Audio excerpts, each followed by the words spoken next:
नमस्कार. मल्हार टीव्हीच्या सकाळच्या बातमीपत्रामध्ये आपलं स्वागत. भारतीय जनता पक्ष हा भूमिपुत्र, शेतकरी, कष्टकरी, प्रकल्पग्रस्तांच्या पाठीशी आहे. त्यांना वाऱ्यावर सोडणार नाही. विकासाला विरोध करणाऱ्यांनी राज्यात 2.5 वर्षे महाविकास आघाडीचे सरकार सत्तेवर असताना नैना प्राधिकरणाविरोधात उपोषणे, आंदोलने केली नाहीत. आता मात्र लोकांना भ्रमित करण्याचा त्यांचा उद्योग सुरू आहे. आम्हाला जनतेचा विकास हवा आहे. त्याचवेळी विकास होत असताना येथील लोकांवर अन्याय होऊ न देता त्यांच्या समस्या, अडीअडचणी दूर करू, असे भाजपचे मावळ लोकसभा निवडणूक प्रमुख आमदार प्रशांत ठाकूर आणि उरण विधानसभा मतदारसंघाचे आमदार महेश बालदी यांनी स्पष्ट केले. या संदर्भात सविस्तर भूमिका मांडण्यासाठी 23 डिसेंबर रोजी पनवेल येथे जाहीर सभा घेण्याची घोषणाही यावेळी त्यांनी केली. पनवेल तालुक्यातील विमानतळ प्रभाव क्षेत्रात नैना प्राधिकरण लागू झाले आहे. नैनामुळे स्थानिक भूमिपुत्रांना होणारे फायदे तसेच त्यांच्या असणाऱ्या मागण्या, शंका यांचे सरकार आणि सिडकोबरोबर चर्चा करून समाधान करण्यासाठी आमदार प्रशांत ठाकूर आणि आमदार महेश बालदी यांच्या उपस्थितीत भाजपच्या पनवेल येथील मध्यवर्ती कार्यालयात आढावा बैठक आयोजित करण्यात आली होती. या बैठकीस भाजपचे तालुका उपाध्यक्ष संजय पाटील, नांदगावचे सरपंच मनोहर भोईर, केळवणे जिल्हा परिषद विभागीय अध्यक्ष मंगेश वाकडीकर, पळसपे पंचायत समिती विभागीय अध्यक्ष सुनील गवंडी यांच्यासह सरपंच, उपसरपंच, सदस्य, पदाधिकारी, कार्यकर्ते उपस्थित होते. महसूल गुप्तचर संचालनालयाने न्हावाशेवा बंदरात एका कंटेनरमध्ये 14 कोटी 67 लाख रुपयांच्या सिगारेटच्या 86 लाखाहून अधिक कांड्या जप्त केल्याची माहिती एका अधिकाऱ्याने दिली आहे. न्हावाशेवा बंदरात आलेला 40 फुटांचा कंटेनर एक कंटेनर फ्रेट स्टेशनवर अडवण्यात आला. कंटेनरच्या त्यानंतरच्या तपासणीत असे दिसून आले की मालाची चुकीची माहिती भरण्यात आली होती आणि अधिकृत प्रकाशनानुसार शिपिंग कागदपत्रांमध्ये घोषित वस्तूऐवजी संपूर्ण कंटेनर सिगारेटने भरलेला होता. या सिगारेट चोरून आणल्याचा संशय आहे. सिगारेट ओढल्याने नागरिकांच्या आरोग्यावर घातक परिणाम होत असल्याने आणि देशाच्या आरोग्याच्या पायाभूत सुविधांवर भार पडत असल्याने सरकार अशा वस्तूंवर जास्त शुल्क आकारते. तंबाखू संबंधित उत्पादनांच्या आयातीशी संबंधित कर्तव्य आणि नियमांचे पालन टाळण्यासाठी भ्रष्ट अनेकदा अशा वस्तूंच्या तस्करीसारख्या कृत्यांमध्ये गुंततात, असे सूत्रांनी सांगितले आहे.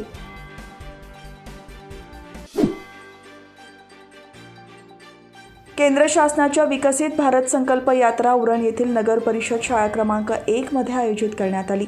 या यात्रेमध्ये Aadhaar camp, Ayushman Bharat, health camp, Mudra loan, Pradhan Mantri Jan Arogya Yojana, प्रधानमंत्री उज्ज्वला योजना, प्रधानमंत्री स्वनिधी योजना या केंद्र शासनाच्या योजनांचा लाभ उरणमधील नागरिकांनी घेतला.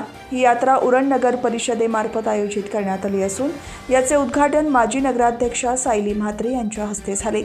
यावेळी उरण नगर परिषदेचे मुख्याधिकारी समीर जाधव, माजी नगराध्यक्ष रवी भोईर, माजी नगरसेवक कौशिक शहा, माजी उपनगराध्यक्ष जयविंद्र कोळी, माजी नगरसेवक नंदू लांबे, प्रियांका पाटील, प्रसाद मांडलेकर उपस्थित होते.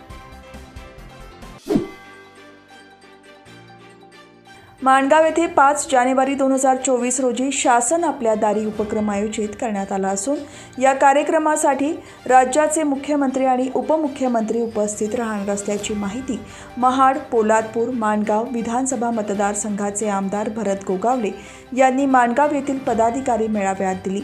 शिवसेना मुख्य नेते तथा राज्याचे मुख्यमंत्री एकनाथ शिंदे यांच्या आदेशाने माणगावमध्ये कुणबी भवन सभागृहात शिवसेना, युवा सेना, महिला आघाडी दक्षिण रायगडचा पदाधिकाऱ्यांचा मेळावा आयोजित करण्यात आला होता. या मेळाव्यामध्ये आमदार भरतशेठ गोगावले यांनी उपस्थित कार्यकर्त्यांना बहुमोल असे मार्गदर्शन केले. यावेळी रायगड लोकसभा शिवसेना निरीक्षक मंगेश सातमकर, महिला आघाडी संपर्क प्रमुख शिल्पा देशमुख, दक्षिण रायगड संपर्क प्रमुख अरुण चाळके, सहसंपर्क प्रमुख चंद्रकांत कळंबे, दक्षिण रायगड जिल्हा प्रमुख प्रमोद घोसाळकर यांच्यासह पदाधिकारी आणि कार्यकर्ते उपस्थित होते. खालापूर तालुक्यातील सांगडेवाडी येथे अवैधरित्या स्फोटक पदार्थ सापडल्याने परिसरात भीतीचे वातावरण निर्माण झाले असून अवैधरित्या स्फोटक बाळगल्याप्रकरणी खालापूर पोलिसांनी गुन्हा दाखल केला आहे. 2च दिवसांपूर्वी याच जवळच असलेल्या परिसरातून अंमली पदार्थ एका कंपनीमध्ये बनवताना पोलिसांनी आरोपींना ताब्यात घेतले आहे। त्यामुळे तालुक्यामध्ये विविध चर्चांना उधाण आले आहे। सांगडेवाडी गावानजीक असणाऱ्या विराणी फार्म हाऊसच्या बाजूला एका शेतात अवैधरित्या बेकायदेशीरपणे स्फोटक पदार्थ बाळगल्याप्रकरणी ऋषिकेश उर्फ मयूर प्रभाकर चव्हाण याला खालापूर पोलिसांनी अटक करून त्याच्या विरोधात गुन्हा दाखल केला आहे। तसेच जिलेटिन कांड्या आणि डिटोनेटर कॅप ताब्यात घेतल्या आहेत।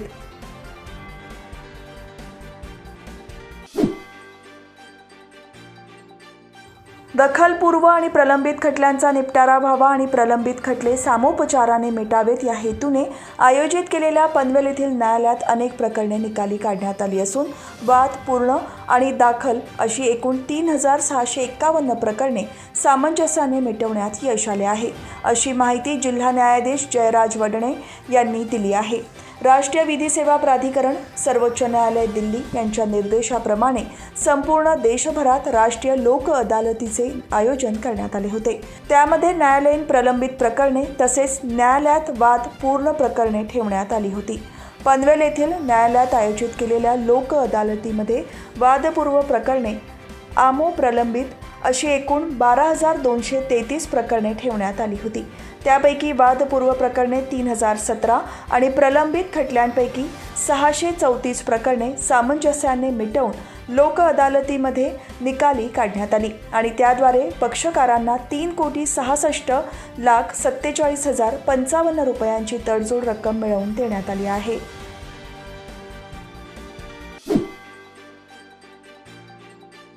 मुरुड तालुक्यातील शिग्रे ग्रामपंचायत हद्दीतील मुख्य रस्ता लगत असणाऱ्या गटारामध्ये प्लास्टिक पिशव्यांचा साम्राज्य पसरलेला दिसून येत आहे। प्लास्टिकचे दुष्परिणाम माहीत असले तरी त्याचा वापर ग्रामीण भागात होताना दिसत आहे। तरी ग्रामीण भागात प्लास्टिक पिशवी कधी मुक्त होणार असा प्रश्न उपस्थित होत आहे। प्लास्टिकने सगळ्यांचंच जीवन व्यापलं आहे। वापरण्यास सोपं, सहज उपलब्ध आणि स्वस्त अशा या गुणधर्मामुळे आपले जगणे प्लास्टिकमय झाले आहे। राज्यात 50 मायक्रॉनपेक्षा कमी जाडीच्या प्लास्टिक पिशव्यांवर बंदी घातली गेली होती। मात्र ही बंदी झुगारून सर्रास या पिशव्यांचा वापर होताना दिसत आहे। तरी ग्रामपंचायत सरपंच यांनी या गंभीर प्रश्नाकडे कानाडोळा न करता पिशवी वापर करणाऱ्यांवर दंडात्मक कारवाई करावी, जेणेकरून पर्यावरणाचा समतोल राखण्यासाठी उपयुक्त ठरेल। शिग्रे ग्रामपंचायत असा उघड्यावर कचरा पडून सुद्धा सदरचा कचरा उचलण्यात येत नसल्याबद्दल येथील ग्रामस्थांनी नाराजी व्यक्त केली आहे। माणगावपासून 6 किलोमीटर अंतरावर असणाऱ्या तळेगाव गावाच्या हद्दीत मुंबई-गोवा महामार्गावर अज्ञात वाहनाच्या धडकेने दुचाकी स्वाराचा मृत्यू झाल्याची घटना घडली आहे। घटनेतील फिर्यादी तेजस म्हस्के यांचा चुलत भाऊ सूर्यकांत दगडू म्हस्के हा त्याच्या ताब्यातील मोटरसायकल घेऊन लोणेरे बाजूकडून मुगवली बाजूकडे जात असताना तळेगाव येथे आल्यावर मुंबई-गोवा महामार्गावर त्याचा मोटरसायकलला कोणत्या तरी अज्ञात वाहनाने धडक देऊन अपघात केला। या अपघातात सूर्यकांत म्हस्केचा मृत्यू झाला। या घटनेची नोंद गोरेगाव पोलीस ठाण्यात करण्यात आली आहे।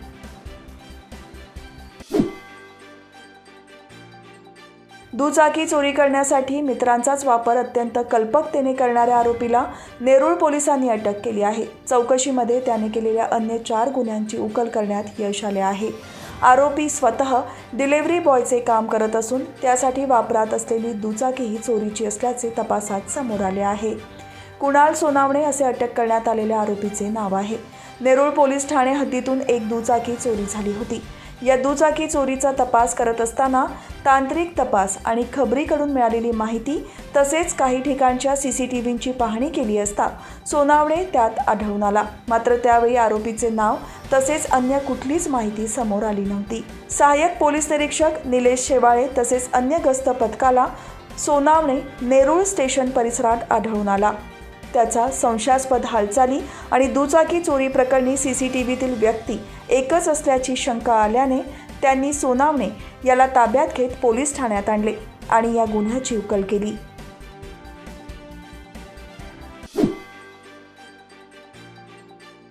उरणमधील सेंट मेरी हायस्कूलमध्ये विद्यार्थ्यांनी काढलेल्या 4 दिवसीय चित्रांचे प्रदर्शन भरवण्यात आले होते। या प्रदर्शनाचे उद्घाटन शाळेचे मॅनेजर फादर लोपिस मार्शल यांच्या हस्ते झाले। हे प्रदर्शन शाळेचे कला शिक्षक संतोष पाटील यांच्या संकल्पनेतून भरवण्यात आले होते। विद्यार्थ्यांनी काढलेल्या आकर्षक सुंदर निवडक चित्रांचे या प्रदर्शनात 5वी ते 12वीच्या विद्यार्थ्यांनी विविध प्रकारची सुमारे 125 चित्र पाहावयास ठेवण्यात आली होती। यामध्ये विद्यार्थ्यांनी आकर्षक सुंदर पोर्ट्रेट, पेन्सिल स्केच, म्युरल अशी विविध प्रकारची चित्रे ठेवण्यात आली होती। प्रदर्शन पाहण्यासाठी विद्यार्थी, पालक, नागरिकांनी चांगलीच गर्दी केली होती।